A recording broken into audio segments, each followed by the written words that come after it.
right, I'm gonna mute him.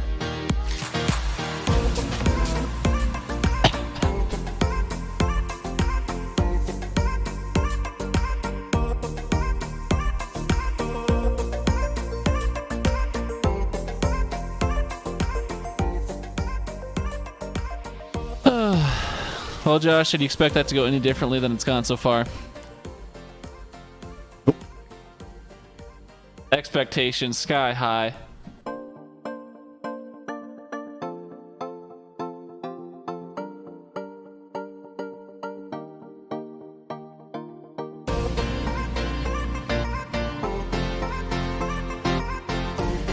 Okay, well, we're live. That's good there.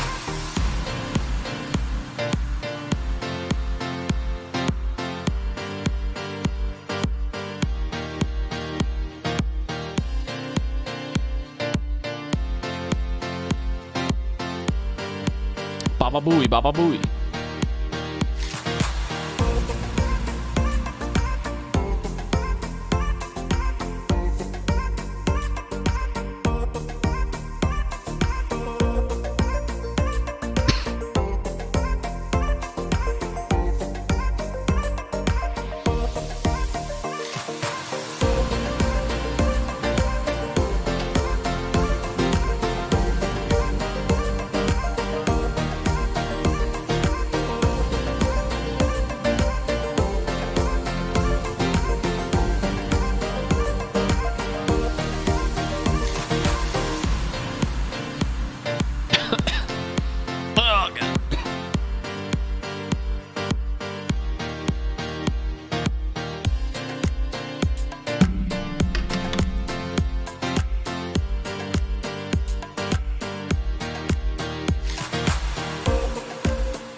Josh, just in case your wife never tells you, I just want to let you know you're beautiful, pal.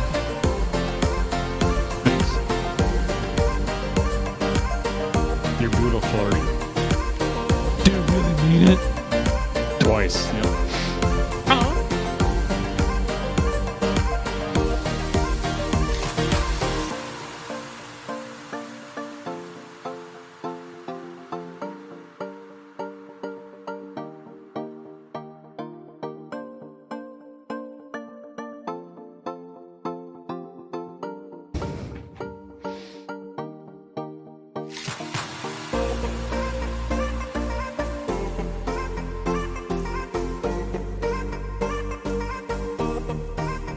Yeah, so that expensive league I'm in that has all the old men, the messages they put on like the message board, their smack talk is just hilarious. I hope that's us at their age, dude, like 60, 70, just talking the weirdest shit of all time. A boy can dream.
What is going on, friends and family? Today is Tuesday, October 27th, 2020.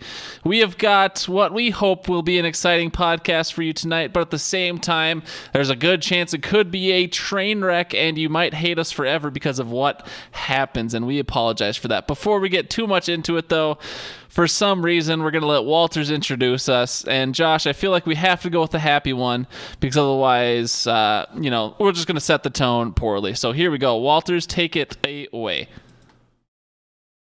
Welcome to the Hidden Oaks Overdose Football Fix with your lovely hostesses, Garlic Johnson. We're going to need to take a break here while I change my pants. Josh Mitchell. Sitting here undefeated in everything I do, except fantasy football. No, I'm not allowed to handle crayons. Not after last time. Not after last time. And now, ladies and gentlemen, Garlic and Josh. Ooh, I know that just double played on the stream because I screwed something up, but there's a lot going on in my mind right now. So sorry, YouTube people. That'll sound fine on the podcast version, though. Anywho, hello, everybody, and welcome to the Hidden Oaks Overdose Football Fix podcast. I am one of your lovely hostesses, the Garlic Johnson. We are joined by your other lovely hostess, the Joshua Mitchell. Say hi to the folks, Josh. Hi. Facebook.com/hoodpod, anchor.fm/hoodpod, and hiddenoaksoverdose@gmail.com are all the places you can find us. Be a friend, tell a friend on our journey to 100 subs. We made no progress this week, but we also put in zero effort this week. That's your job. Please do it. We're still at 27 out of 100. Not upset about it, though, but we want to get that custom URL. Segment start times are down in the description below, per usual. For the you audio listeners, and at Levi Oki Illustration on Instagram is responsible for all the beautiful art you see. So thank you very much, Mr. Oki. And I think it was a podcast or two ago by now, but happy engagement. Good for you, bud. Josh, how we doing today? Doing swell. I got an extra 56 minutes of preparation in for this. That's more than usual. I was given that much time. Well, I didn't necessarily take that much time. Right. It was presented to you. Yeah, it was gifted to me. How are you, Gar? Well, I am just living the dream as I do every day. So we'll get into it in the email session, but do you feel like that 56 minutes of extra preparedness, is that going to help you or hinder you in tonight's show? Both. Both, huh? What? Go ahead. Well, it's going to help me. It's going to help me provide content for the fans that love to hear hateful Josh. It's going to hinder me in my overall effort. Okay, I'm interested in hateful Josh. That should be good. Yeah. For some reason, I'm having a hard time hearing you. Can you talk in your mic? No. Okay. I don't like you very much. I was being serious. Well, I don't know. I mean, my level's at the same level it's always at. So, when's the last time you cleaned your ears? What day is it? Today is currently Tuesday, October 27th, 2020. Monday, October 26th, 2019. Oh, I thought you were going to say yesterday, you stinker. Oh, no. So are we waiting for Walter to do his 7-page intro? I guess, dude. I don't know how long we'd have to stall for, but look at that guy. He is still just going and going. Like, how is that even? I mean, I told you when I went on their show, he had 14 pages of notes, and I read through maybe a third of them before realizing it was just the introduction. I don't even know how that's possible. Because, like, Josh, your and I note sheet is normally your and I's note sheet is normally a page to a page and a quarter. That's about where we max out at. And Walters looks like he's ready. Okay, I'll unmute him. I asked you to unmute yourself. Can you unmute yourself, Walters? I don't know if you can hear me or not. I've asked him to mute himself. But anyways, yeah. Hey, you figured out how to do it, pal. Look at that. What's going on? And that's our show. Thanks for tuning in, folks. Yeah, that's it, everybody. Go to sleep. All right. Good night. Good night, everybody. Right on. Hey, I want to thank you guys so much for having me on this week. I know last time we did this in my basement. This was a couple seasons ago. It was a lot of fun having you and Garlic. Josh, I'm talking to you specifically right now. It was fun having you and Garlic over my basement. And I think last time I gave complete 100% credit to Garlic for making your guys' podcast. And I couldn't have been more wrong. Josh, you've been like the nuts and bolts of this podcast. I mean, you guys are making your own website. I mean, you're doing all this fancy stuff that I just don't have time for. So I give you kudos, man. Thank you. But Gar does quite a bit as well. I'd say we split it about 40-40. Where's the other 20? Massive stuff. What? Where's the other 20 go? I don't know. It kind of just floats around in the ether. The ether, huh? Well, Walters, I guess I don't know how much of an intro you did to this, but obviously anyone who's listening and watching right now, you can see that we are doing a crossover event with the Victorious POD. For some reason, it's not the fact that Walters is desperate for a co-host, and this is what he wanted to do because his Jack is getting married, but... Jack got married. Oh, he's already been married. I thought it was this coming weekend. No, it was last weekend, definitely. Oh, good for him. I haven't heard from him. So I don't know exactly what's going on with him. I don't know if she said yes, if he said no. Oh, so he could have been left at the altar for all we know, and that's why he's not here? He's ghosted me all week. It's been weird. Oh. Well, I have an inside source that says he responded with my wife in the Victorious chat on GroupMe, so I'm going to go ahead and assume she said yes. Unless he refused to accept the no, and she's trapped in the basement now. I can also say that Jack has texted me multiple times just today. So is there a conflict in the Victorious POD right now? Is there a reason you guys aren't talking? Do you actually hate each other? Is there beef in the... I may have been a little harsh on him for not getting my show notes together for me this week. So I don't know if he got all the show notes where I do all the media stuff and get all the tech and stuff set up. So I was a little irate that I had to do all the notes this week. No, I hate to see it. Hey, I just wanted to point out before this thing derails even further, I think that we have to be the first people in history to be live streaming together, talking about the same crap about our own fantasy football leagues. I don't think anybody else has ever tried to attempt this on YouTube ever. So we are pioneers. Pioneers, I tell you. Well, just law of averages and numbers and, math and algebra, geometry says you're wrong. So, because I'm sure that people have done it before. I wouldn't give it 100%. But it has. Can't necessarily say for certain. What'd you say, Walters? It hasn't looked this good. Well, that's for certain. Now that the natural daylight's gone, it's just my monitor light that's on my face, so I look extra pale. So I'm sure that's great on the YouTubes as well. Yeah, Fantasty Zone. What do you guys got? Yeah, let's get going in here, Walter. So we call it the Fantasty Zone. I noticed that you very originally called it the Fan Interaction Zone.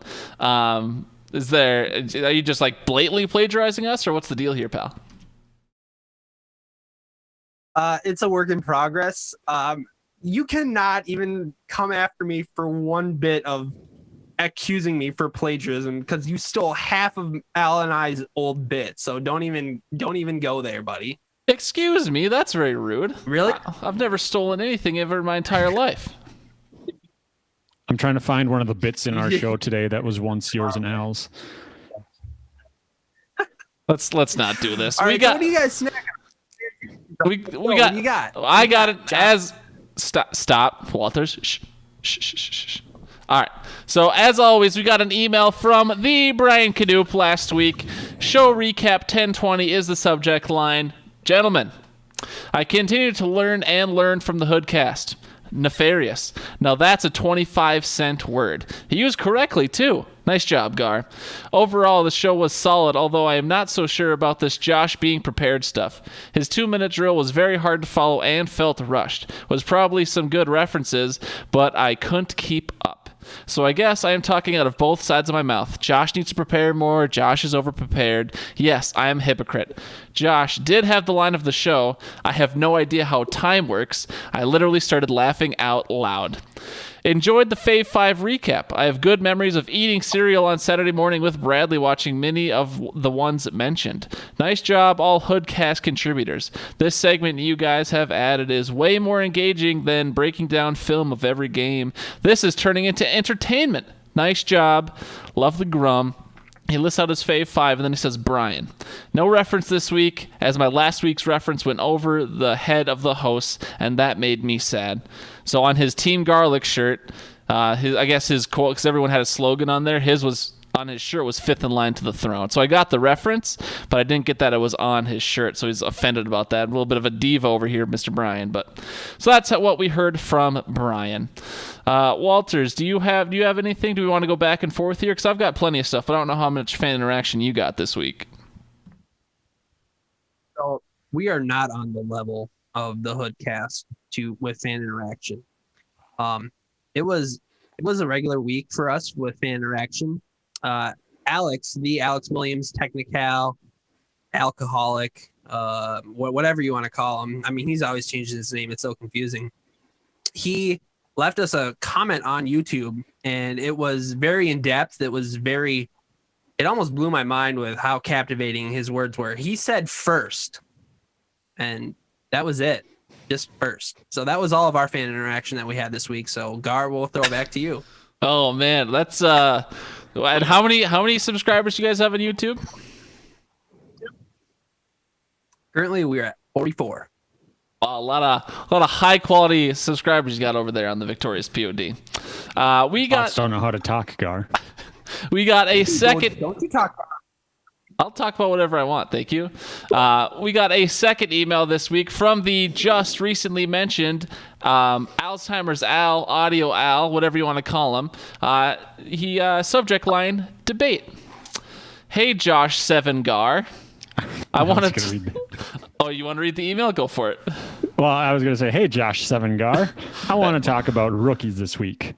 Who do you think will be the best fantasy running back long-term? CEH, JT, RB1 season, other? That's James Robinson, by the way. Same question for wide receiver. Justin Jefferson, CD's nuts, or other? Gracias, Alzheimer's Al. So Josh, is that 7? Is he rating you a 7? Is he rating me a 7? What is the 7? Because I am out of the loop on that. Oh, I mean, I'm pretty sure it's keyboard talk for and, because the shift button typically, when you push shift 7, leads to the and symbol. An ampersand, some may say. See, Josh, that's why we keep you around, because you can big brain this thing. But how do you answer his question? He gave us a nice little discussion question here. Yeah, I mean, I'm trying to think of the other running backs. Obviously, I think CEH is in the best spot. Jonathan Taylor has Phillip Rivers, but also has Marlon Mack when he comes back from injury. And Phillip Rivers is... This is the last year on his contract for Mack. Oh, it is for Mack. Yep. I do think CEH. What scares me about RB1 Robinson is his draft capital wasn't that high necessarily. He's getting touches, but it's because Minshew loves checking down to him as well. That team is kind of imploding, so I'm kind of hesitant to say he's going to have the best long term. He's definitely doing the best short term right now. I'd say he's better than CEH as far as fantasy value goes. For wide receiver, Justin Jefferson, it's hard to deny his talent, and he's by far the one that sticks out to me the most as far as rookies. Might be because I have to watch him play most weeks, but I do like what he's doing. Laviska Shenault is doing well. What about you, Gar? Do you have any ideas? Well, let's not forget we're doing a crossover event here. What do you think, Walters? Which rookie running back and receiver do you think have the most promising future here in the NFL? I wasn't listening to anything that Josh said, so I'm going to say that I think CeeDee Lamb probably has highest potential, but I also like Justin Jefferson. I mean, Justin Jefferson has shown flashes so far. It just really makes me wonder what Justin Jefferson can do when he has a quarterback throwing to him that actually has more than a half second to throw the football. So it'll be interesting to see where he goes. Running back wise, I would say it's a little too early to tell. But I would have to say probably JT is probably one of my guys that I've been watching closely. I know CEH has been hyped up all year, but I've been kind of a JT guy this year. Sure, I think that's fair. Some guys, I mean, we've listed all the big name ones, but some guys that for long-term value we might have missed would be J.K. Dobbins, Cam Akers, Myles Gaskin, Antonio Gibson. I'm pretty sure Gaskin's a rookie this year, but Gibson for sure is. So those are all guys that are showing promise early as well. I know J.K. Dobbins and Cam Akers specifically are starting a little slower. For me, I guess it would probably be JT, just based on how the Colts like to run their offensive line. It's usually pretty beefy. But I agree that the best long-term value is probably... I mean, CH is tough to go against just because Casey is so prolific right now, but they could always get figured out and stopped. So I guess final answer, I'll say JT. AJ Dillon. Good pick. No. Those quads will break his bones at some point. They're just too big. You be nice to the quadacy. Oh, and then I'll just quickly pick Justin Jefferson and do the homer pick with wide receivers. So that was the email. Al, I hope you liked it. Also, shout out to Al in the chat. He said, this is the sexiest three-way I've ever witnessed. So thank you. Thank you, Al. We appreciate you. So we've also got a couple other items here. What's that? He's a member of a secret league. Why is he watching your stream and not mine? Because he knows where the better quality is at, pal. All right. Still comment. Right. We got a couple other comments here. We got Jack on YouTube hit up our last show. He said, loving Gar's human psychology experiment with the trash at work. Keep us updated. Some guy did end up taking out the trash, but he's also not an executive. He's like the only other guy up there besides the admin that has taken out the trash. So it was a repeat offender or a repeat actual job doer. So the executives are still too good for us, Jack. It's just not right. They can take out the trash too. He also said, oofta, Josh coming at us hard, not even 7 minutes in, with only 99% correct statement. So, Josh, that was when you were burying the victorious POD for having a bunch of fake bot accounts that follow them on YouTube and the whole quality over quantity thing. Any response, Walters, or all your subscribers' quality? No. Oh, okay. Well. Lastly, Josh, you better pay attention to this one. I know you might not want to, but Al said, in what world is Fresh Prince of Bel-Air a kid's show? It was originally on NBC, then got picked up by Nick at night. Kids are asleep at night. Josh, your response? I mean, it's possible that Goody Two-Shoe kids were asleep at night, but when you're a kid like me, growing up on the streets, you got to watch that Fresh Prince of Bel-Air. Growing up on the streets? What do you mean?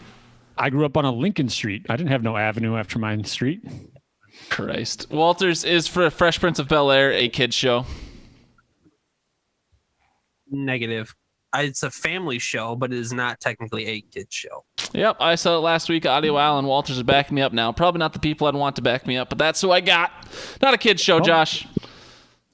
That's okay, because we said shows you watch as a kid. That's okay, and I still hate you. All right. I hate me too. So you had no other fan interaction there, Walters? I do want to respect the victorious POD.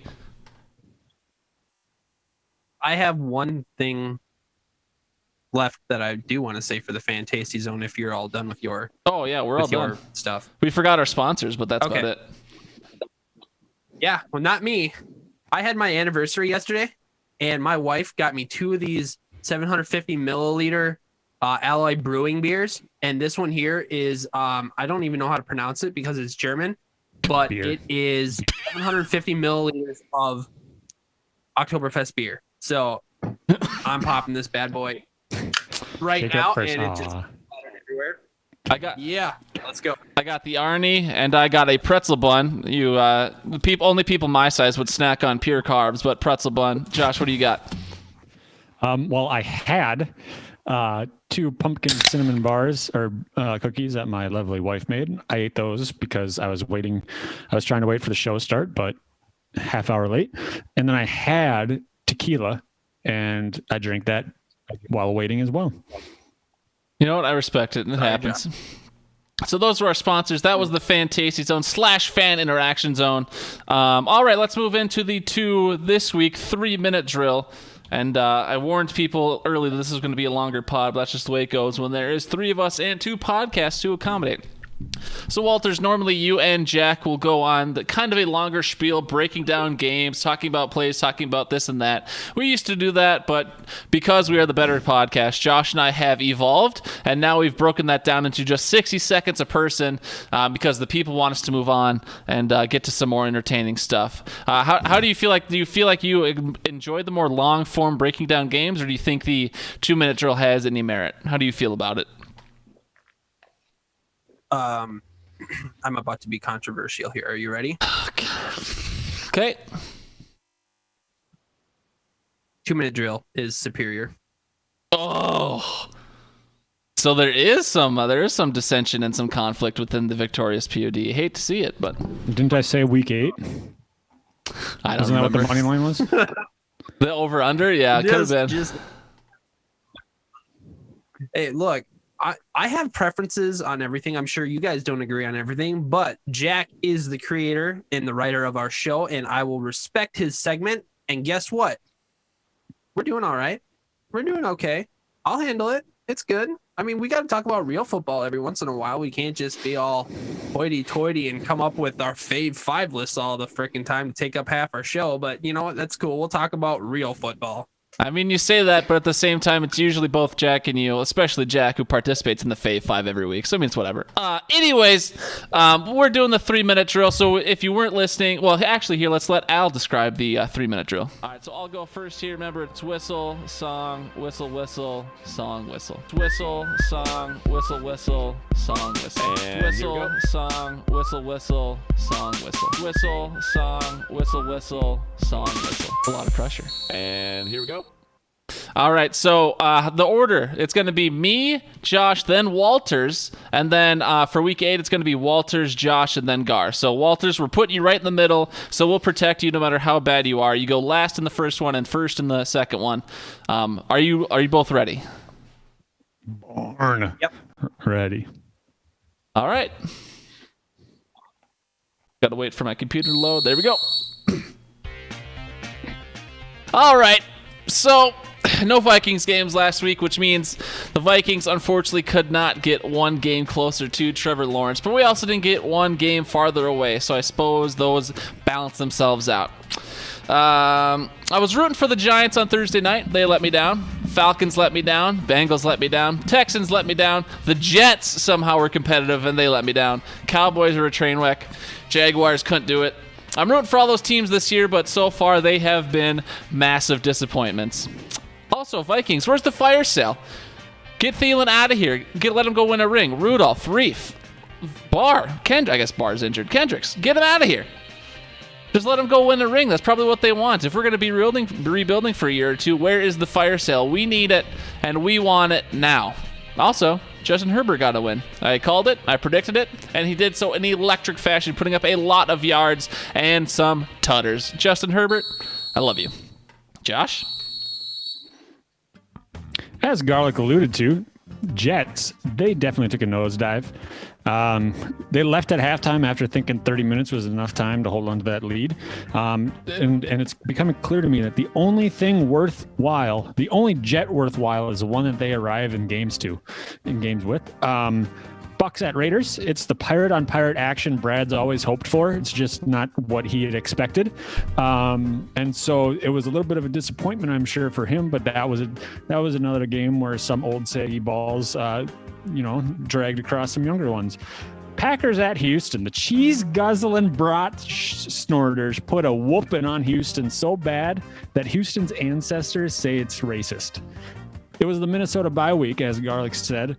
Some say it's not a loss, but Cousins is still your quarterback when you wake up. So let's face it, he's going to win you 6, lose you 10, and you're going to get pick 8.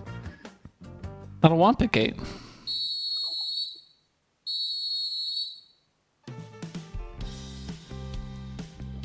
All right, the Steelers are still undefeated. A missed 45-yard field goal by Steven Gostkowski kept the Steelers undefeated while giving Tennessee Titans their first loss on the 2020 season.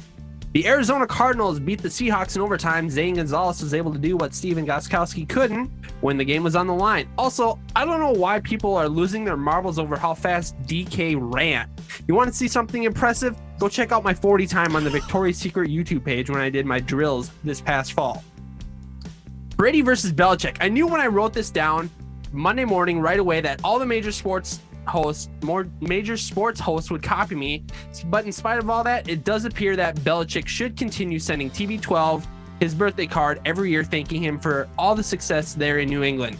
Free Fitzpatrick. With Dallas losing their backup quarterback, the Red Rifle, to an illegal hit, it would appear that Dallas is in desperate need of a quarterback. Send Fitzmagic to Dallas. Free the beard. Let's go. Wow, that was a perfectly timed 2-minute drill, or minute, whatever. For your first time, that wasn't bad. Walters, I have to ask you a question. Did you practice that? Did you rehearse that? And how did you know it was going to be perfect? I time myself. I come prepared. Well, I don't have it down. I'm going to be free rolling on this one. Josh, were you paying attention? He prepared. He rehearsed. He timed himself. What? Exactly. All right. So, Walters, like I said, you're going first the second time around. Josh, you will still be second, and then I will take us home, boys. Are you ready? Yeah, I'm ready. Okay. All right, looking around the league, it looks like we are going to have a ton of divisional matchups this week. We're going to have Minnesota at Green Bay. We are going to have Pittsburgh at Baltimore. We're going to have San Fran at Seattle. We're going to have Dallas at Philadelphia. We're going to have, I don't know. We just got football games going on. It's football time. Football time. I don't know. I still think we should free the beard, man. Free the beard. Bring Fitzmagic to Dallas. I can't tell you how bad that Dallas needs a quarterback right now. They cannot tank. They have too much talent. Ezekiel Elliott, is he actually gonna not fumble the football this week? Who knows? I mean, tune in and find out. They're playing Philadelphia, 7:20 NBC. Is that a minute yet? I got about still got about probably 15 seconds. Oh man. Did you already talk about Green Bay shafting the Vikings? How about Josh Allen looking crap the last 2 weeks, maybe 3 weeks? Is he gonna do something against New England this weekend? Tune in, find out. 12 p.m. CBS. Josh, this is you. All right, I'm going to show you how to really wing it, Walters. First, you got to start off with a little bit of an introduction. Hello, folks. I'm Josh. We're going to talk about some Week 8 football here. As Walters mentioned, we've got some divisional matchups, starting with the ever-hot Atlanta Falcons, one of the only teams to score a game-losing touchdown, I'm sure, going up against Carolina Teddy Bridgewater's. Teddy Bridgewater, also known as the man Carolina needed. They're 3-4, currently hoping to put a whooping on them Falcons. Steelers at Ravens. Surprisingly, Ravens are the favorite in this game, even though the Steelers are 6-0. That defense is going to be scary. Stop the run, have some fun. That's how we win the game, Steelers. Going on, Tua time in Miami, playing against the Rams. Now, Aaron Donald, he's kind of a beast. Tua's coming off of an injury. So, Walters, you might get your wish. Fitzmagic might get freed. Skipping down, go Grogar. Thanks, Josh. Appreciate you. All right, Josh already talked about it, but my bandwagon starts no later than Thursday night. The Atlanta Falcons are taking on the Carolina Panthers, and I am rooting harder than I've ever rooted for any team for that Atlanta Falcons to win a second game, so they're not in contention for the number 1 pick. Pittsburgh at Baltimore, excuse me. Josh also talked about that. I've been talking about Pittsburgh the last 2-3 weeks. These guys are a great team. Pittsburgh is officially back. I'm calling it right now that it'll be Pittsburgh versus Kansas City in the AFC Championship game. So if you want to save the tape, if you want to tell your friends, Gar said it first. Is there any chance the Jets beat the Chiefs or the Giants could beat the Bucs? Probably not, but a boy can dream. Josh, make sure Gerby and the pack know to don't be gentle. I want there to be nothing left in our spirit so this team doesn't even think about trying this year. Green Bay versus Minnesota this weekend. Let's get her done. And that was the 3-minute drill. Walters, this is a segment from your podcast. You call it Purchase or Pass. Someone else might call it Min or Mount. Just depends on who you are. But why don't you tell us all about this segment and what it is all about? Yeah, absolutely. Jack and I, we pick 3 topics, and we essentially are buyers or sellers at this auction, and we present a topic. It could be fantasy, it could be NFL related, it could be off topic. We haven't done an off topic yet, but I mean, it's not out of the question. And essentially, we will go through and we will purchase or pass these ideas. If we like the idea, we will purchase it. If we do not like it, we will pass it. And then we'll revisit it in the next episode briefly and come up with 3 more. So, coming in from last week, week 7, Jack posed the ever so easy question of Atlanta and Detroit both have trash defenses. Do you think that the passing yards will supersede 500 passing yards? And we both purchased it, and there was 678 passing yards total last game. So Jack and I both got that right. Jack thought that the Vikings might look stupid last week after... Who is the guy, Ngakoue? After we traded Ngakoue, he thought that Vikings might still do something stupid to look dumb. He purchased it. I said no, and they did not do anything dumb. And he also proposed Le'Veon Bell looks legit. What's that, Josh? Nothing. Okay. All right. Perfect. All right. So continuing on, Le'Veon Bell looks legit, which means we define it as he's getting a touchdown, maybe 4 to 6 receptions, 50 yards, either receiving or rushing. He had 39 yards rushing on 6 carries. I personally thought that's not a legit performance. We both purchased it, and we were both wrong. So we each got, I got 2 out of 3. I think he got 1 out of 3. So I did better than him last week. Apparently I know more about football than him. Jack. Anyways, all right. So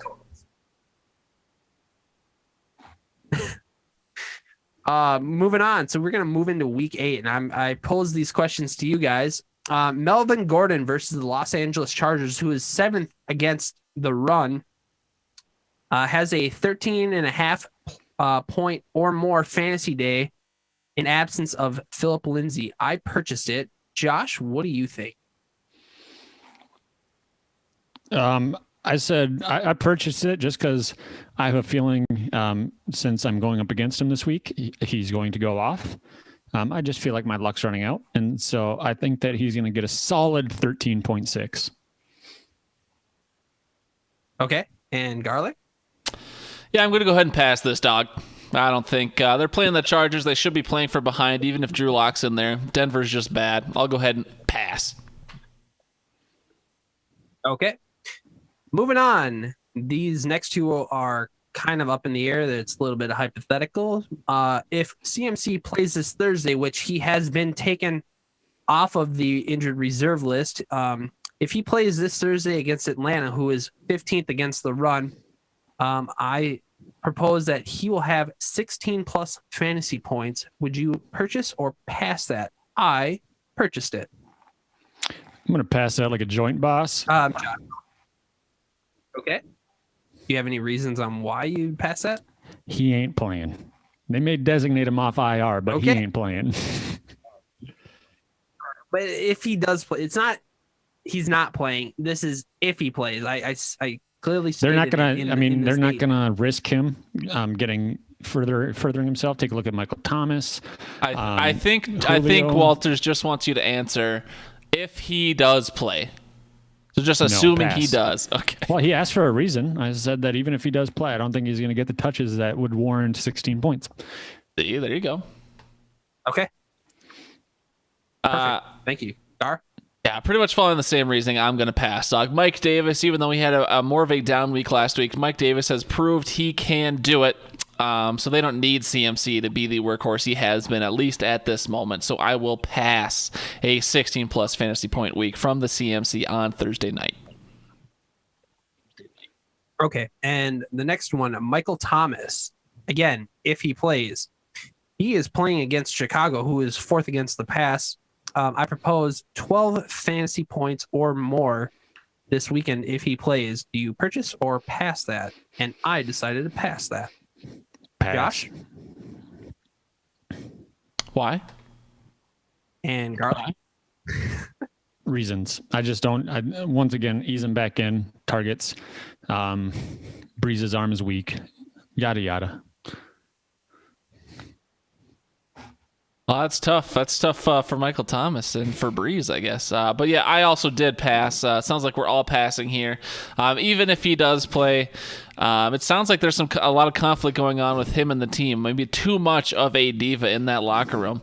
Allegedly on the trade block, whether or not it's true, they could sit this guy, or maybe if he wants to get traded, he could do the old player, quote unquote, fake an injury, tell the team he's injured, and no one will know his body better than him. So he could sit out himself. Either way, if he does play, I could see the team highlighting someone else just to show them they don't need him. So whether it's petty, whether it's injury, whether it's whatever, I will pass the 12 plus fantasy points out of Michael Thomas. Okay, and I'm going to throw you for a curveball. This wasn't in the notes, but we're going to go over it real quick. Since Kenyon Drake is not suiting up this week, how do you feel about Chase Edmonds finishing as a top 12 running back this week? I'm not sure who they're playing. Josh? I'm sorry, I didn't. Not. Chase Edmonds. Probably. I mean, top 12 is almost half the league. So yeah, I'd say he's going to finish. I'd say he finishes between that 7 and 12 range. Okay. 8 and 12 range.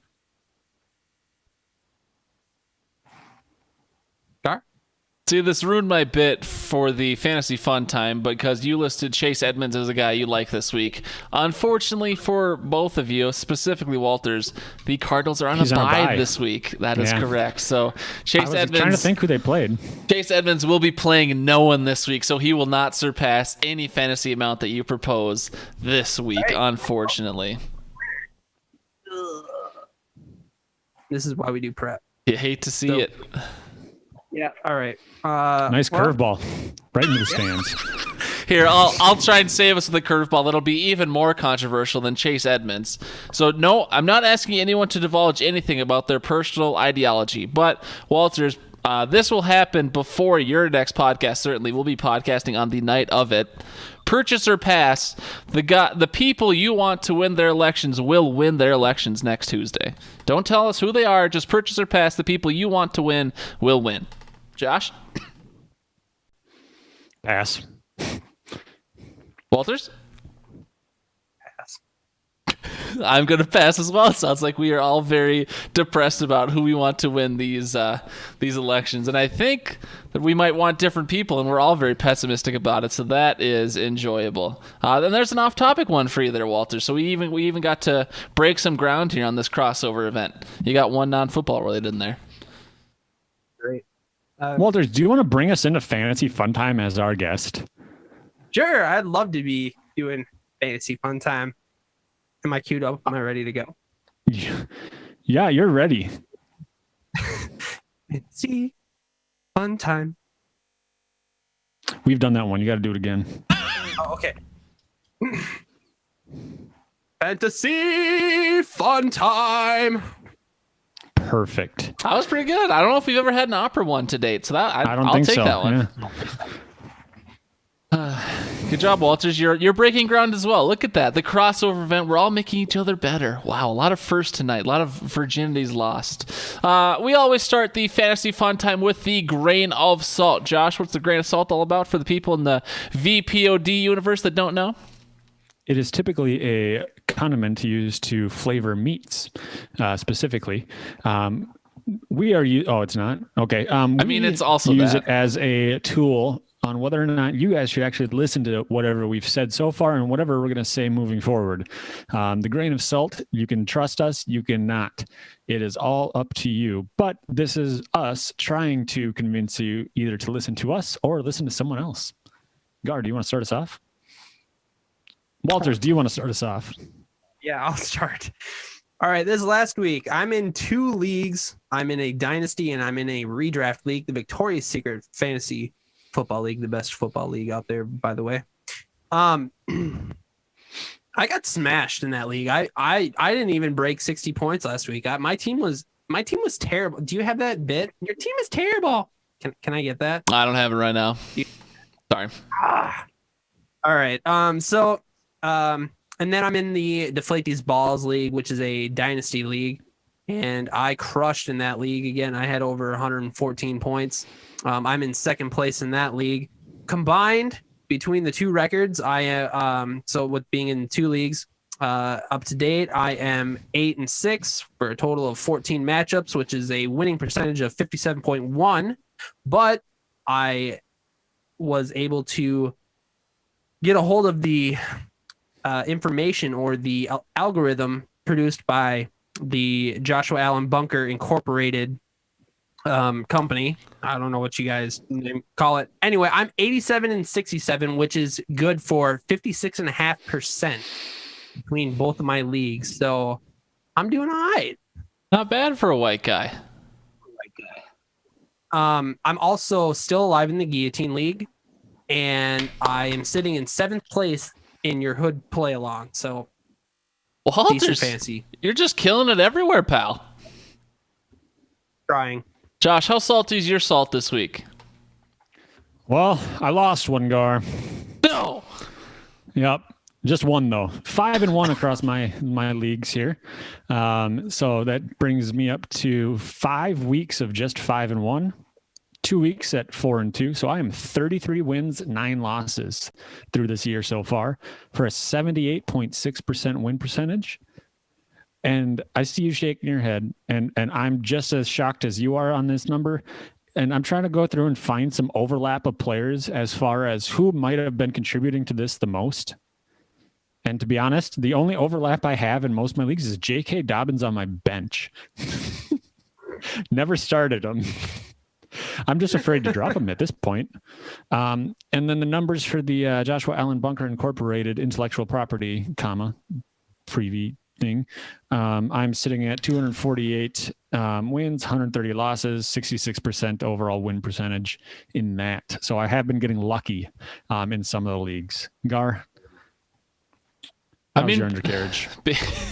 My undercarriage is certainly saltier than yours, without a doubt, this year. I've talked about it lots of times. I am barely cracking 500 around the board. Had a 3-2 week last week, so that's not too bad. Overall, just 20-15 are my raw wins and losses on the year, so that's a 57% winning percentage, but that's boosted up by a team that is now trash, so the percentage will drop here as the weeks continue.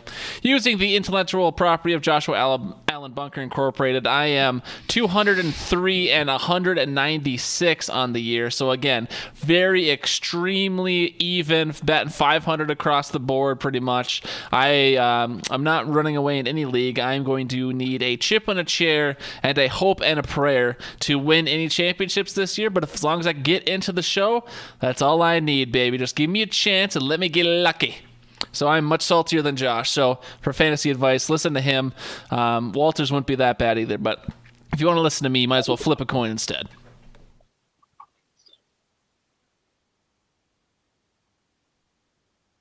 Sweet. Okay. Everyone else stopped talking or just was doing their own thing.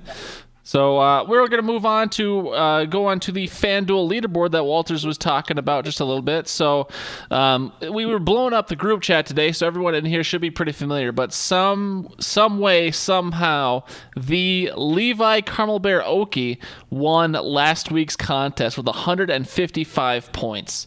Are you guys happy for him? Are you embarrassed by being beat by him? How do you feel about this illustrator knowing literally nothing about football beating you in a fantasy football contest? Didn't he win? If I can chime in as well. One at a time, please. No? Okay, Walters, I'll designate you to go, Walters. I just want to know where I can get those 3 spreadsheets that he's using. That might help me. Let's be honest, his 3 spreadsheets are just him highlighting cells in the shape of a penis. Go ahead, Josh. I had to correct myself. I asked if he had won week 1 because I know we had mentioned him doing well week 1. Nope, my wife won week 1 actually. So, whoops. Yeah. So, but no, good for him. I'm happy for him. It was maybe his fiance is the reason for his sudden football interest. Could be. For more of the lurkers in the group chat today, especially Brian Knupp, the elder statesman of the podcast play along. How do you think he felt about all the talk of dicks, specifically flower dicks, blowing up his phone this morning? Well, I mean, he's probably interested to have a new background on his phone. That would be incredible. I know Nikita's in there. I believe, off the top of my head, I'm pretty sure Nikita and Bradley are the only two females playing in the podcast play along. So I don't know how they feel about all this dick talk, but it's interesting. Most of the people in there can talk trash with the best of them, but I don't know how many people want their phone to be blown up about dicks on a Tuesday morning. So hopefully that didn't leave a bad taste in anyone's mouth. It was a flower dick, so very tasteful.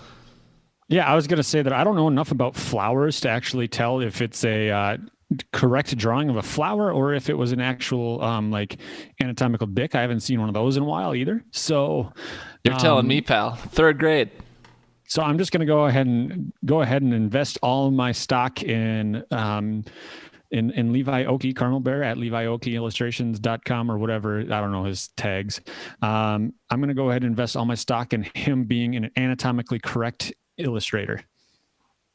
Well, that's all you can ask for at the end of the day. We will move on to the best values and the leaders of the Week 8. And my phone, of course, was loading and now it doesn't want to load, but we're back, baby. So the leaders in the Week 8 come on, phone. What are you doing to me? The most valuable pick was Kansas City Chiefs defense with 24 points. 5.22 times their value. So good job there. The top scoring pick, Justin Herbert, with a league high 38.48 points. Ladies. The highest scoring pick was not Air Bear, in case you're curious. Top scoring pick, yeah. It was Tyler Lockett. I'm reading it off the screen right here. I mean, Tyler Lockett had 45.5 points. How many did Justin Herbert have? 38.48, but nobody picked Lockett apparently. Oh, I see. You're saying the highest picked player. I see. Sorry, I go into the leaderboard thing. You won't focus. There we go. Oh, and then the most. You know what? I might be in the wrong week because Justin Jefferson was listed as the most valuable pick. No, that was last week. So like Josh was saying, now that my phone loaded, Tyler Lockett, most points overall. Justin Herbert second. Devontae Adams right behind Herbert. He actually tied with Kyler Murray. Devontae Adams did for third, and then Tom Brady was number 5. When you sort by values, like Josh was saying, we got the Kansas City Chiefs in there at third. Top value was Tyler Lockett, though no one had him. 6.1 value. Jeff Wilson Jr. was a 6.1 value as well. Kansas City Chiefs 5.2, Air Bear, Herbie 5.1, and then Tom Brady was a 5.0. So those were the top performers, and like we'll get into right here, I told people to draft Justin Herbert on their team last week, and Nikita did. I saw that. Either of you guys have Herbert on your team? Because I didn't listen to my own advice, but you would have got lots of points. Nope. I decided to go with one of the most expensive. Whoa! Hang on here. Oh, sorry. Yeah, don't. No, hang on. Sorry, I got a message on. I got a message on Discord from none other than Bishop. I get shitty daily fantasy help here too, Josh. I didn't play Big Herbs in daily fantasy, but I did just pick him up for streaming last week in this league. Dude's torching right now. Thanks, Bishop. Who's Bishop? Don't worry about it. Then they got a message in Discord. Is that your Galaxy Quest friend group? Sure is. Cute. Shizzle, a shout out. You're welcome. So he might be one of the people watching the live stream right now. I don't know why. We have one concurrent viewer. That's him. Give him some respect. Damn. I did not have Herbert. I actually had him in, and then I was like, I'm going to shift some things around since Jones isn't playing, and ended up taking him out for Patrick Mahomes, and regretted He's playing it in the since. snow. You should have known better. It was a snow game. Oh, I like the snow. Speaking of Aaron Jones and people we liked last week, so Josh, just to recap the advice we gave, you listed Aaron Jones, and then it looks like you went back and did a little revisionist history in there and put Aaron Jones / Jamal, even though you didn't mention it all last week. Do you care to explain yourself? I put that in there thinking at the time that I had said Aaron Jones or Jamal, depending on if he plays or not. Nice glasses, by the way. And I realized that I think I had said that about the Atlanta wide receivers instead. And so I do regret adding that because I don't like when you call me out. You think we wouldn't notice, huh, pal? Me and Aaron Jones, obviously we're the same. You can tell by the glasses. You think we wouldn't notice? Same figure as well. I'm sure the same speed. Absolutely the same speed. So, Josh, go through your list real quick. We already mentioned Aaron Jones. Who were the other two you had recommended, and how they do? I had Stafford at Atlanta. He had 18.4, not quite as good as Herbie. And then Hopkins at Seattle with 19.3. I recommended, or I liked Kenny G versus Atlanta, 14.4, hooking up with Stafford there. Then we got Herbie versus Jacksonville, obviously 38.48. And then Singletary, I thought would be a slam dunk against the Jets, but he only got 5.7. Oops, sorry, please, Josh. Sorry, before Walters goes, Gar, you got a shout out now from Bishop. He wants me to let you know he loves the reflection of the porn that you're watching on your second monitor in those glasses. Speaking of porn, hold on here. I said I was going to work this into the stream, so here we go. So there we go. Thank you, Bishop. So Walters, did you find yourself? So I'm looking at your list here. Did you find yourself a Chase Edmonds replacement for Week 8, or who do you like in Week 8? Who might be in your podcast play along fantasy FanDuel lineup?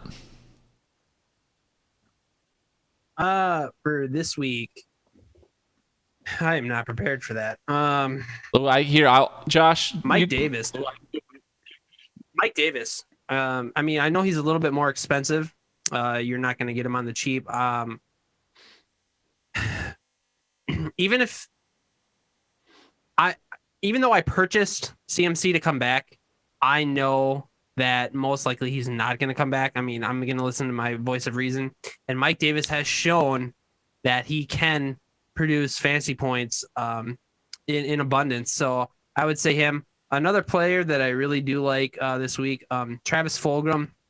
He's going to be super cheap. He's kind of I don't know if he's a rookie, but nobody really knows much about him. He's blown up the last 2 weeks, so I'm going to be most likely looking at him.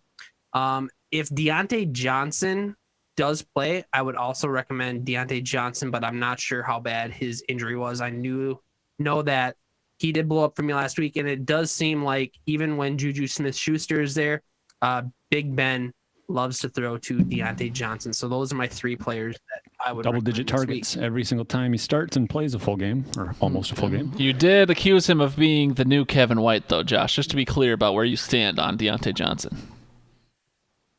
I did accuse him of that? Yeah. You said Deontay Johnson is the new Kevin White. When did I say that? I mean, I'm not wrong. Isn't a text message like a week or two ago? Oh, yeah. No, I'm not wrong. But yeah, he is the new Kevin White. As far as my fantasy fun time, people that I have an eye on this week, Ryan Tannehill at Cincy. Tannehill's been having a solid year, and they're going up against Cincinnati. So I have a feeling that he has the opportunity to put up some points there. Robbie Anderson versus Atlanta. That Atlanta defense is porous. And Robbie Anderson actually took off quite a bit after getting moved to Carolina instead of suffering under Adam Gase's evil offensive mind. And then JaMychal Hasty against Seattle. JaMychal. Yep.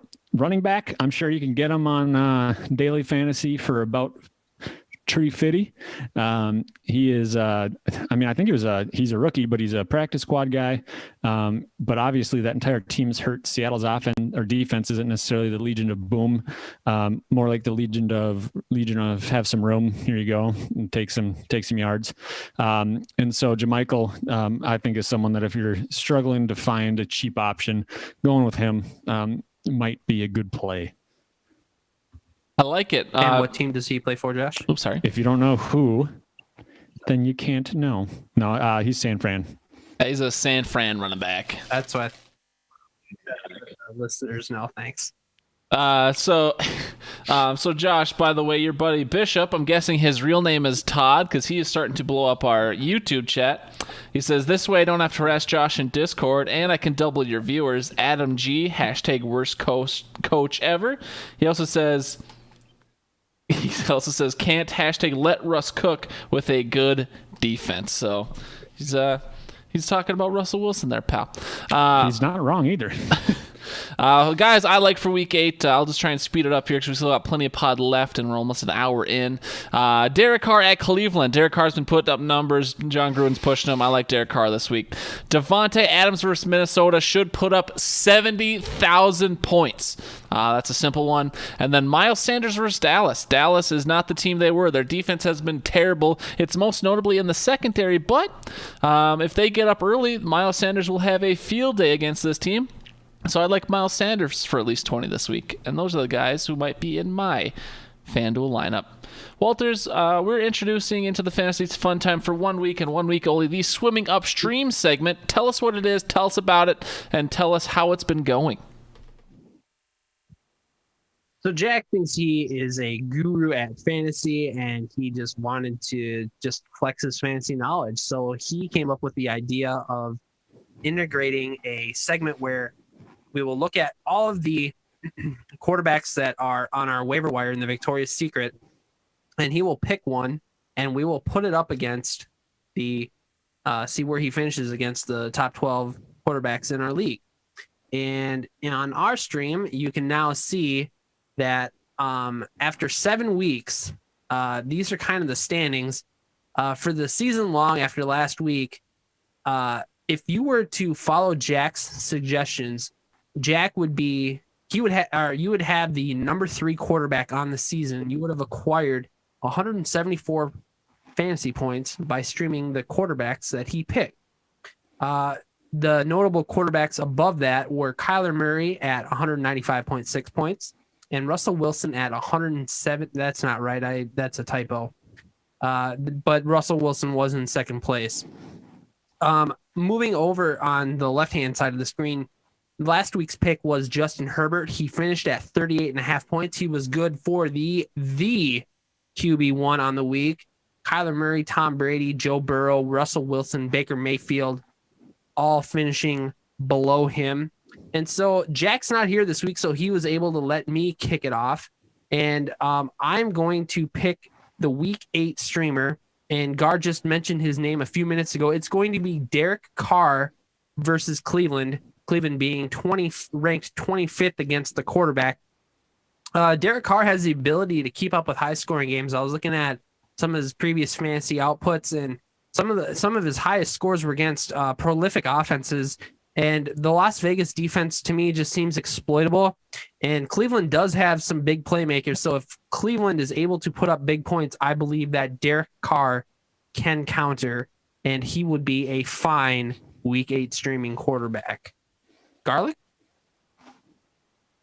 So just to be clear, so Herbert was the guy that Jack recommended you stream last week, just so I make sure I understand that? That is correct. Yes, he was on our waivers last week. And in the Victorious POD? That in the Victorious Secret Fantasy Football League, yes, Justin Herbert was sitting on the waiver wire. What kind of idiot league members do you have that lets Justin Herbert sit on the waiver wire? What kind of league is this? This is why I want in this league. You guys are all dumb. It's the same league that had someone forget to set a lineup and have to run combine drills last season. Oh, no. Do you know who that was? The name's slipping right now. Can't recall. All right.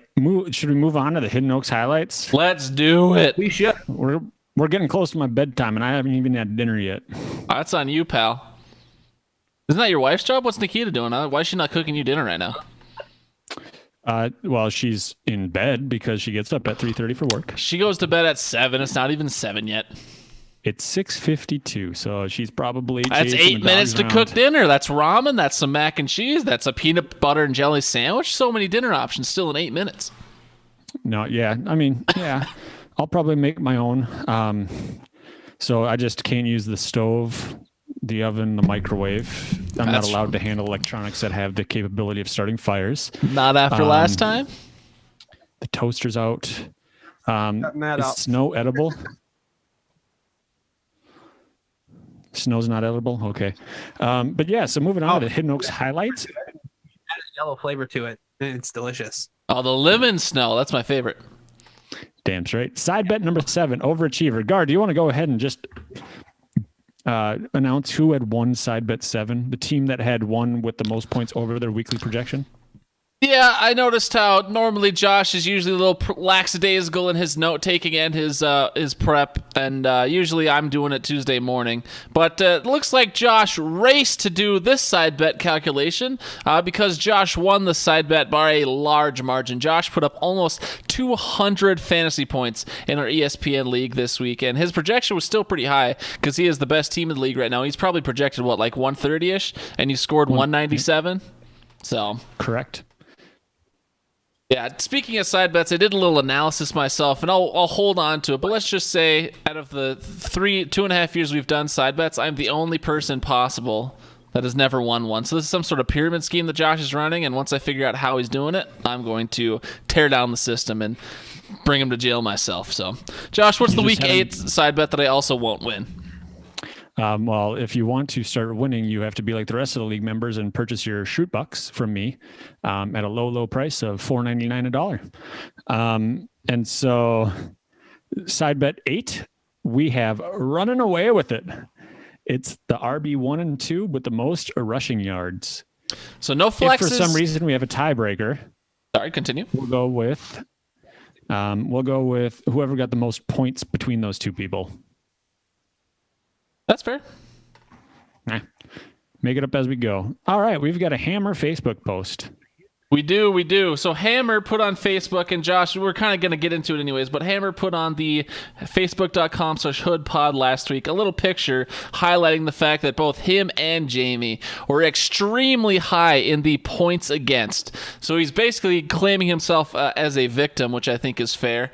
The last 2 years, so we give away in our league, we give away $20 for the team at the end of the year who had the most points against. And the last 2 years in a row, it's been Garrett, so he's been struggling. But this year, it appears the mantle has been passed to someone in the Morset/Hammer family.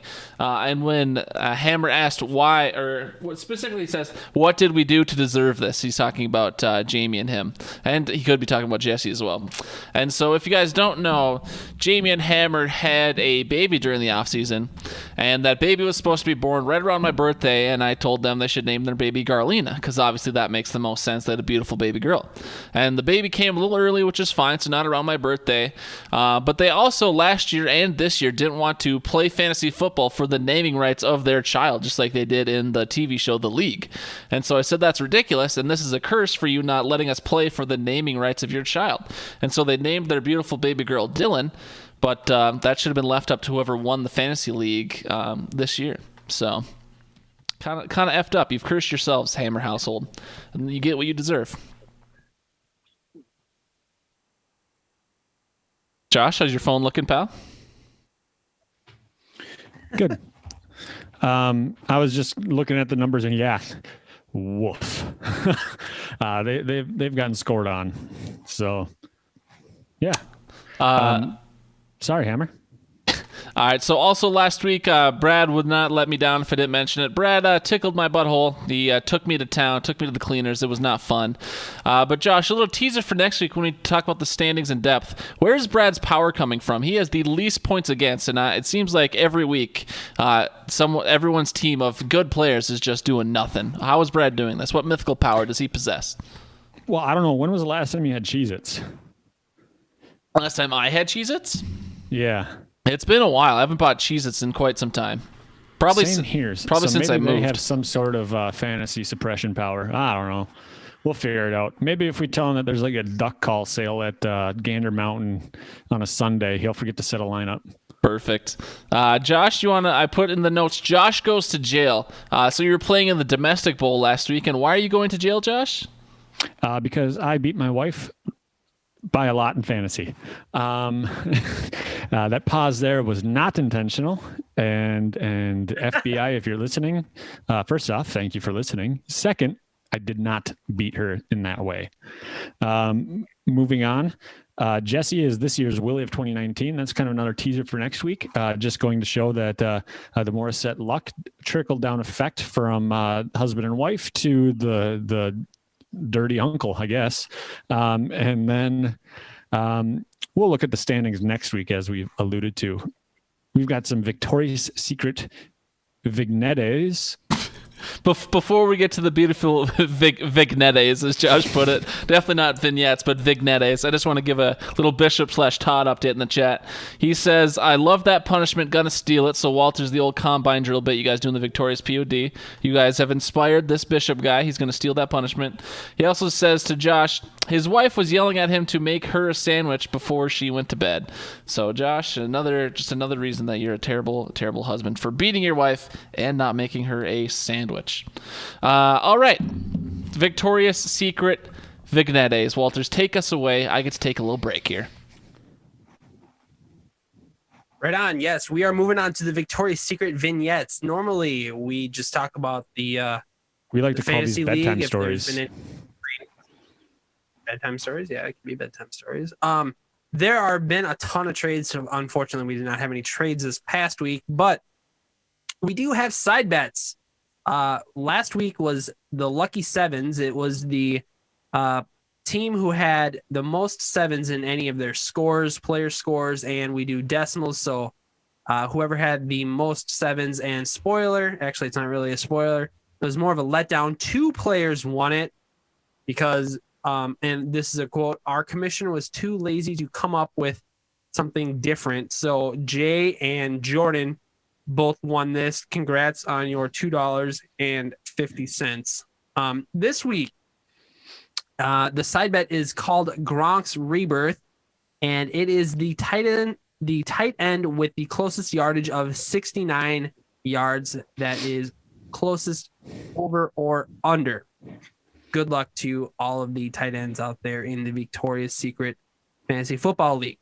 All right, we're going to be moving into our Victoria's Secret. We call it the victory formation, and I'm just going to transfer over to here. If you're watching our podcast live, you can now see our team scores. This past week, Walters, I played Tyler. I've lost 2 games, and Tyler's won 2 games in a row. I lost 58.7 to Tyler's 96.1. You guys can see all the players up there, and I'm going to be switching them here. We're going to be moving on. Ryan scored an amazing 181.3 points to Katie's also amazing 121.2.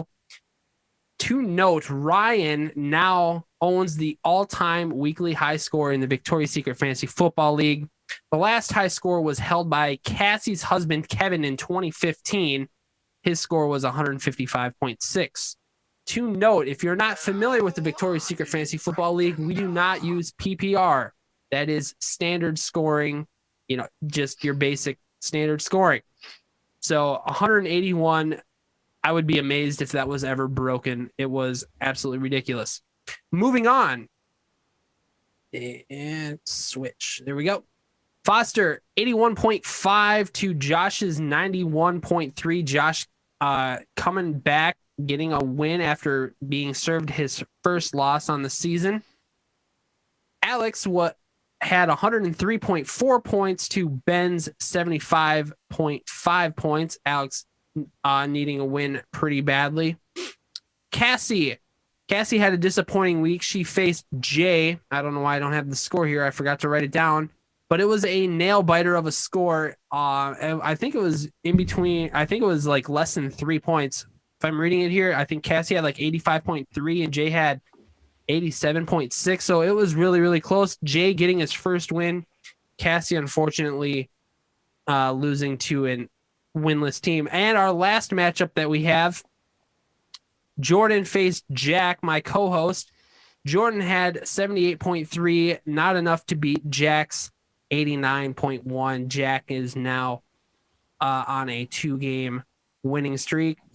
That is going to do it for our recaps. And just to quickly, and I mean quickly, we are going to be going over our fantasy previews this week. I'm going to be facing Josh. I have here in my notes, will I get revenge from week 1 when I face Josh, when Josh kicked the crap out of me? And I'm also wondering if my team will finally score over 70 points because they haven't in the last 2 weeks. Katie is facing Cassie. It's the battle of the chicks. Alex might be paying closer attention to that than anybody else in the league. But will Katie hold on to her newly acquired playoff spot, or will Cassie bounce back this week to get back on the winning trail?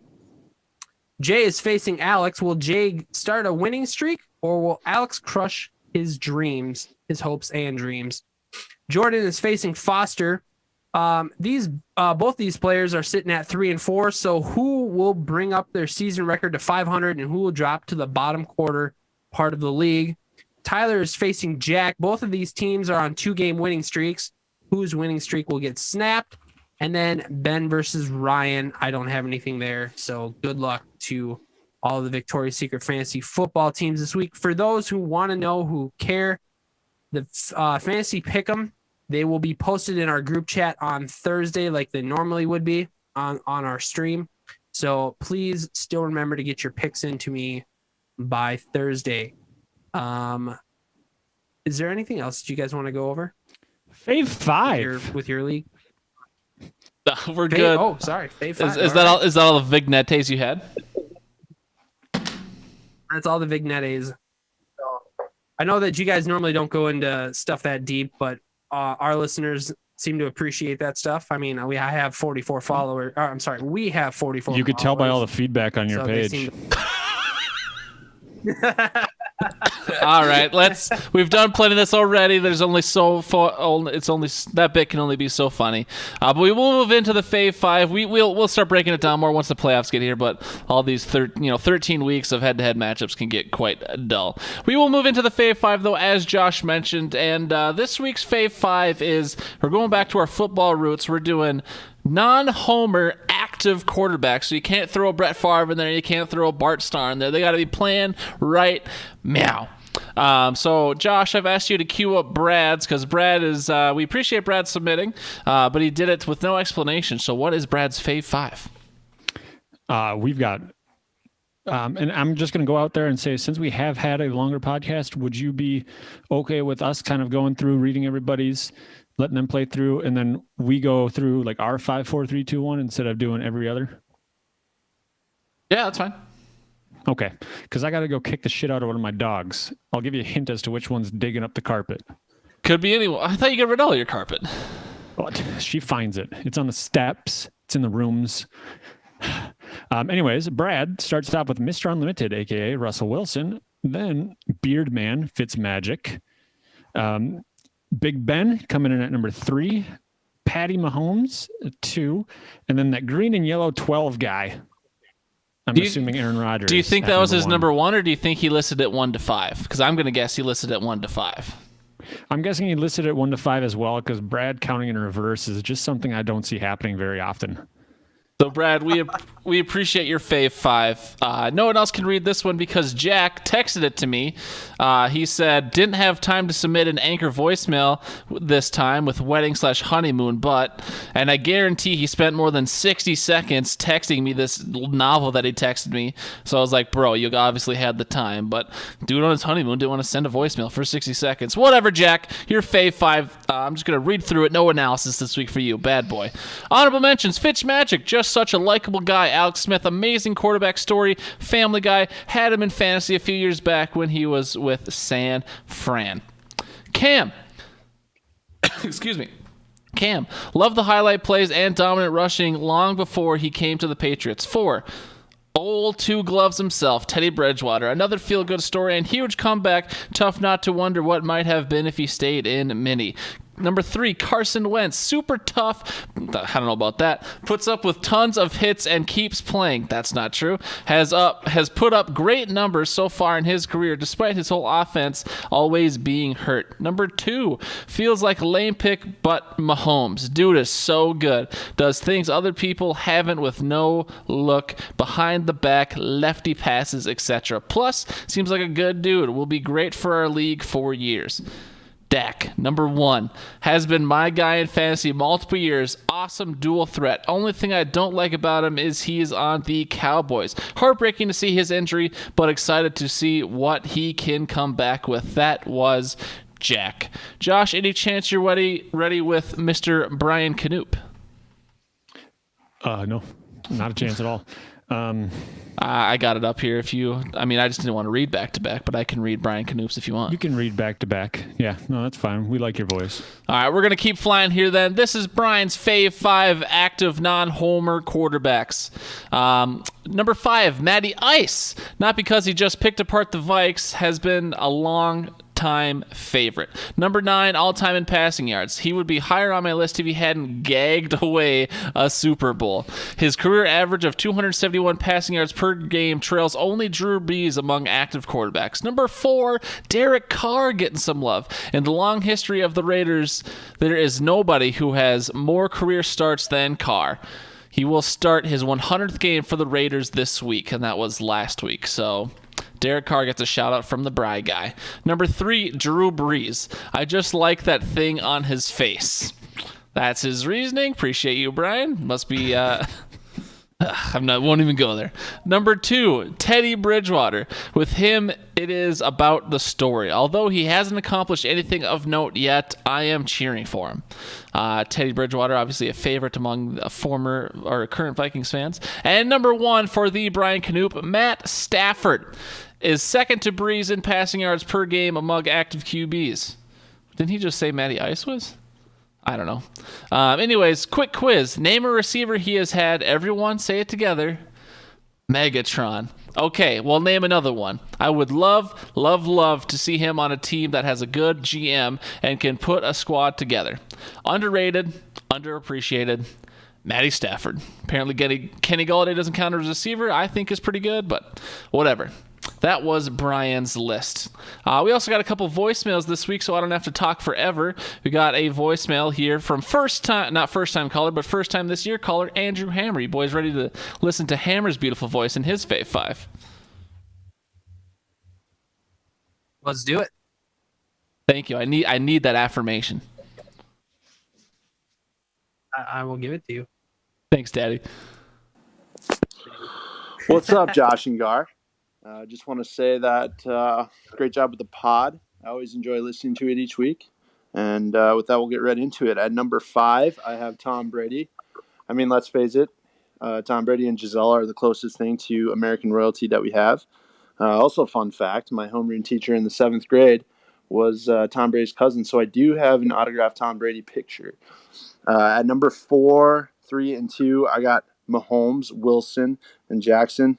I mean, it's just really fun watching these guys extend plays and make stuff happen down the field. It makes me wish as a Vikings fan that we have a quarterback like that. And at number 1, it may sound odd, but I'm going with Jameis Winston. I mean, as far as entertainment factor, I mean, there's nobody better. Last year, he threw 33 touchdowns and 30 picks. So if you're just looking for a drama-filled game, you always got with Jameis Winston. So. I love the number 1 ad of Hammer there. Real quick, boys, what do you think about Jameis Winston, as he calls him, as the number 1?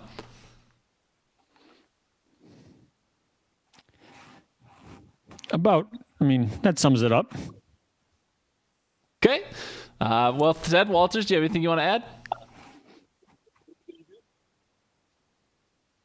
Nope. Okay, excellent. All right, this is Audio Al's Fave 5. Voicemail from Audio Al. Appreciate you, Al. I haven't listened to this one, so hopefully it's not too vulgar. All right, boys. Fave 5. Non-homer quarterbacks. Let's go. Number 5, Josh Allen. Heard him on a podcast. He's super cool. Number 4, I got Pat Mahomes. I don't think there is much explanation needed there. Number 3, Russell Hustle Bustle Muscle Wilson. I got family ties to Seattle. I'll hate him when they play the Vikings, but he's just the touch on his ball is just amazing. Number 2, Teddy Two Gloves. Teddy Roosevelt. Fan fave over here. And number 1, as of this year, Kyler Murray. I love watching this kid grow. He's so freaking fast. I want my dollar this time, Garlic. I didn't get any promotions from the Hidden Oaks fan base. So yeah, Venmo me. Bye.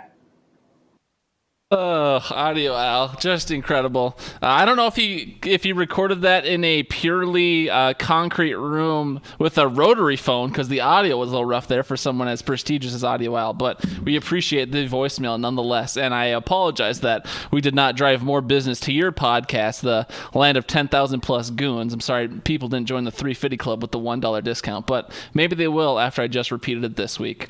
I've been talking... I do think that he was getting into, just to defend his namesake of Audio Al, he was getting into the Spooktoberfest, and he was recording in a spooky sense, and trying to make it sound as if he were being dragged through the back alley of a concrete jungle. It's very possible. All right, I've been talking a lot. Walters, since we're just doing them individually this week, let's hear your Fave Five non-homer active QBs. Go. Fave Five quarterbacks. This quarterback hails from Atlanta. That's right. I'm talking about Matt Ryan. He is a gunslinger. He should have multiple Super Bowls. I was super sad when New England came back and just crushed Atlanta. He puts up huge passing numbers. He's accurate as anybody in the league, and the GM always seems to put weapons around him. I really, really wish Matt Ryan would have been a quarterback here in Minnesota. Moving on, we got a quarterback from Tampa Bay.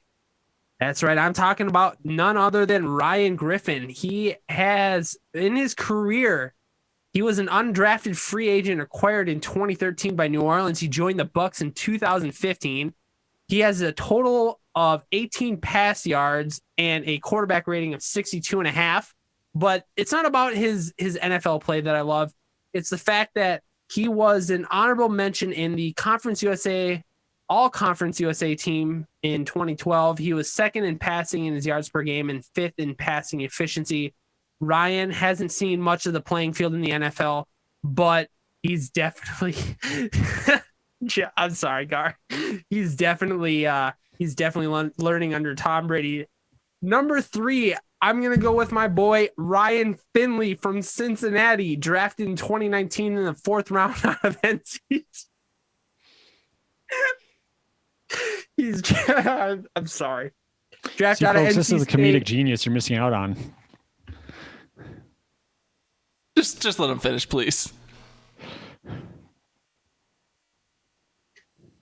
I'm just going to move to my next 2. Ryan Tannehill, Tennessee.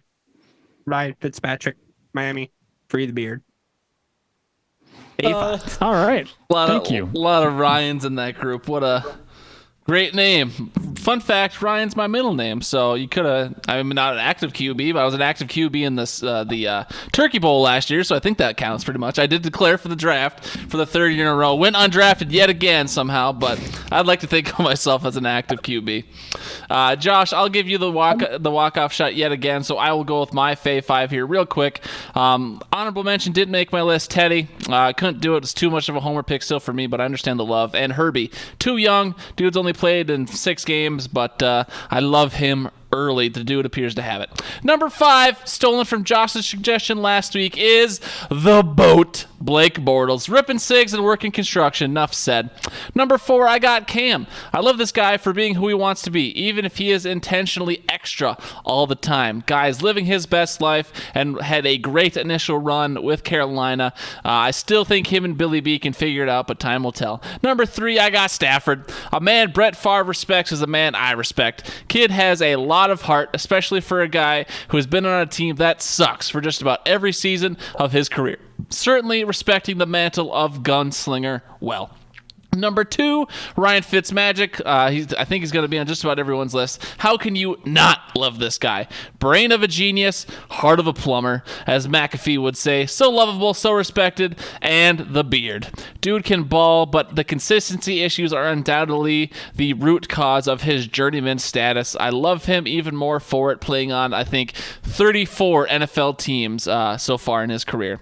Number 1, everyone knew who it was going to be for me. The P. Rivs, formerly of the Chargers, currently of the Colts. Dang gummit, shoot, I don't care. Dude throws picks, dude loses games, but dude is a legend. Gunslinger, Iron Man, trash talker, love that guy. P. Riv, you're my number one. Josh, who's your Fave Five? All right, I'm actually going to start off by kind of giving a disclaimer here. Gar, you're going to shake your head and you're going to have wide eyes and be shocked by my 5 and 4. But I do have some honorable mentions. Fitzpatrick, obviously, honorable mention. Kyler Murray. I do think that those two are fun to watch. I love Fitzmagic's kind of sense of humor and all that stuff.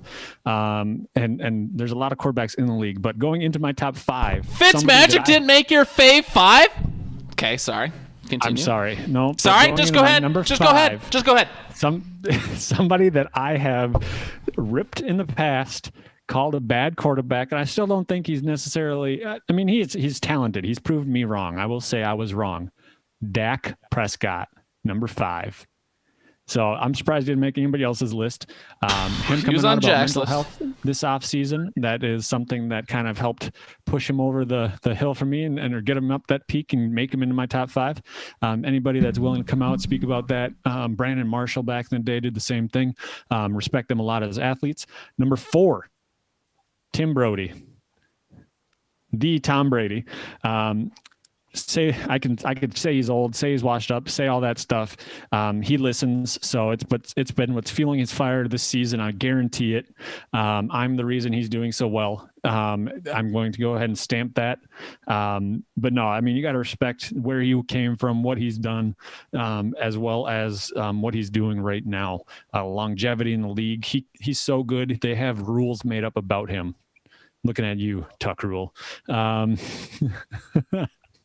Number 3, Patrick Mahomes. I mean, anybody who is able to stay fit with Andy Reid's diet plan is probably just an unnecessary legend of a man. Coming in at number 2, the mustached man himself, Gardner Minshew. I idolize this man. Not really, but I do think that the memes are the reason he's number 2. But he is fun. He's 28 for 29 his rookie year in passing in one game. And then this year he had a similar game. He's got the talent. They just need to get the talent around him. And he has a mustache. List. Coming in at number 1, Minshew's mustache. It may not throw the ball, but it is active on that man's face. And let me tell you what, it deserves my number 1 spot. No, I'm just kidding. Number 1 is Matt Stafford. In the division, get to see him play a lot. But the one thing that sticks out to me, there's a clip of him early on in his career where he gets his shoulder dislocated on his throwing arm, and they call a timeout. They have the backup going in, and he's like, nah. Basically goes in there, pulls the backup out, and says, I got this, and then throws a touchdown pass for the win. You can hear the audio. It is great. He says, I threw my arm out. I got to go. And he just walks off the field. That man is football. Yeah, that's the most prolific clip he has for sure. He dislocates his arm, then goes in there and still wins the game. It is legendary. Walters, we appreciate you for everything you've done tonight. We will move into our outro now. Oh, I guess one more chat thing. Sorry, I don't want to turn my head here, but Bishop/Todd said P-Riv is number 1 for grimaces per game. So y'all got to appreciate Bishop and /Todd in the chat. This is the outro, as I alluded to. We're coming in at just under an hour and a half, boys. So I think we did pretty good, all things considered. Walters, how was your experience crossover the sequel this time around? I thought it was a lot of fun. There's a different element to this thing. We're going to be, it may seem a little bit more sloppy, but I think that the bits that we tried to do, I thought they were executed pretty well. And I enjoyed talking with you guys for the last hour and a half and change. I would like to say, if you like what you see, please visit us at www.anchor.fm/thevictoriouspod. You can sit there and you can find, you can leave us a voice message. Hate mail is often welcome too. All of our I just had to get that in there. Josh had to plug his pod like a million times on my podcast, so I just wanted to get him back on that. So you had to see that coming. For the record, I don't know what that was about, because I don't know why we'd pander to that crew. That crew knows Josh and I too well already. They're not going to come listen to this, but We appreciate you getting your plug in. One more time, what was that plug, Walters? www. Oh, I'm down, aren't I? Oh, no, you still got me here. www.anchor.fm/thevictoriouspod. You can find all of our content there. You can also leave us a voice message.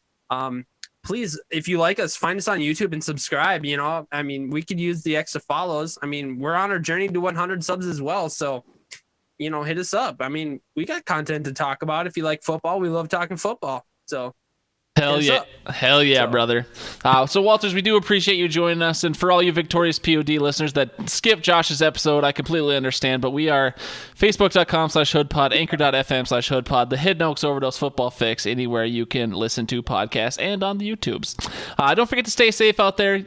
COVID cases are just spiking through the roof, especially in Minnesota and the surrounding states right now. Political climate is crazy, but speaking of which, you've heard it from everybody else, but you'll hear it from me. Please go vote, especially learn about those down ballot races, even more important than Trump v. Biden v. JoJo v. Green Party, whoever the hell that is. Those down ballot races are important. You're going to vote for like 12 to 20 different offices. I voted like a month ago, so just be prepared for those down ballot races. Those are super important as well. hiddenoaksoverdose@gmail.com is where you can email us. We appreciate it. And next week, I'll be introducing the $2 offer for new voicemail leavers. If you've already left a voicemail for the Fave Five, I will continue to offer you $1, so you can end up getting more money. But if you're a first-time voicemailer next week, I will offer you $2 just so I can train your behavior of leaving voicemail, because I think the medium is better than text. Be a friend, tell a friend, 100 subs. We want them to for that YouTube URL. Boys, do you have anything else you want to say? Oop, we got Kai on the cam for anyone who's just audio right now. We got Kai up there. So I don't think Josh will say anything else. But Walters, any final words out of you, pal? No, I just want to say thank you for the opportunity. Thank you for letting me come in and destroy what your credible podcast once was, but now I don't know. I mean, if you're ever to lose subs, it's probably going to be after this podcast. But I had a lot of fun. I really appreciate it. I appreciate you helping me out this week with Jack, Me, and Gone. I would like to do this again. Hopefully we can include Audio Al sometime. Maybe I think it'd be fun to get all of us knuckleheads together and see if we can piece together some sort of stream. I don't know. But I just want to say, people's a three-way. I don't know if YouTube allows orgies. And also, I want to apologize to my audience who is used to more of a family-friendly with all the talks of male, anatomy. I don't think we have to go any further than that. But, I meant to play this during the show for you, Walters, but since I didn't, I'll play it for you right now. Hold on, let me make sure it's not too loud. Booming! Just wanted to get that in there before we go. But I think that'll be our final words there, folks. Josh, thank you so much as always. Walters, we appreciate you coming in, even if it was a desperation move. Hopefully your audience liked it. You can let us know, though we won't care. And hopefully our audience enjoys you, even though we know they don't, because they hated you last year for some reason without even knowing you. So a lot of hate going around. It's not fair, but it's the world we live in, everybody. I don't know what Walters is going to do, but I'm going to transition to our outro music. Thank you so much, beautiful people, and good night. Deuces. Bye, Bishop. All right, everybody. That is going to conclude our podcast. I want to thank you all for hanging out around here. I want you to go check out these guys, the Hidden Oaks Overdose Football Fix. Their podcast is amazing. Like I said, these guys, they're some of the people that I talk football most with.